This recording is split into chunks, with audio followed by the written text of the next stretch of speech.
And tonight, Chris Earl actually went over to Port Charlotte. It's a long road to recovery for the thousands of those who live there. And all throughout the afternoon here in Fox 4, I had the privilege of meeting with hurricane survivors who were so incredibly grateful, given the circumstances, just to talk with us about how they got through the storm. Right. And also what they need now, nearly 3 weeks later. We'll hear from this mother and grown daughter on their story from their house. Was terrible. I sat down just shaking, and the girls, when the water coming down through the receptacles of the fan, the girls, they have a big tote catching a whole bunch of water, and in order for it not to flow over, they have buckets bailing it out, throwing it in the toilet.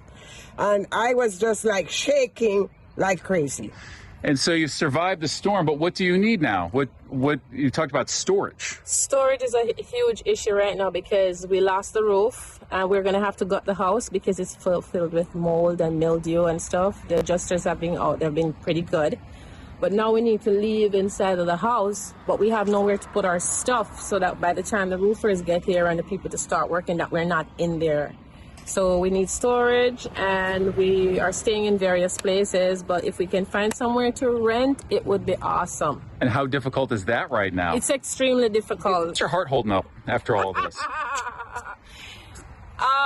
As a Christian, I just have to keep saying, it's just stuff. We can get it back. And that you have to put yourself in a frame of mind where you say, I can do this. You have to, because if you start thinking about all the stuff, I don't know where your brain will be. I'm a CNA/medtech, and I work with Alzheimer's people.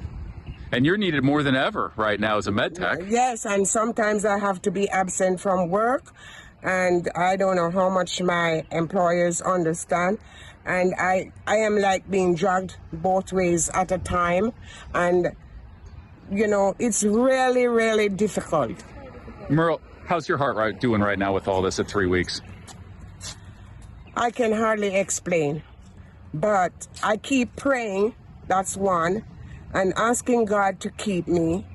And I certainly know that those people need me like essential, because at work we are short staffed right now.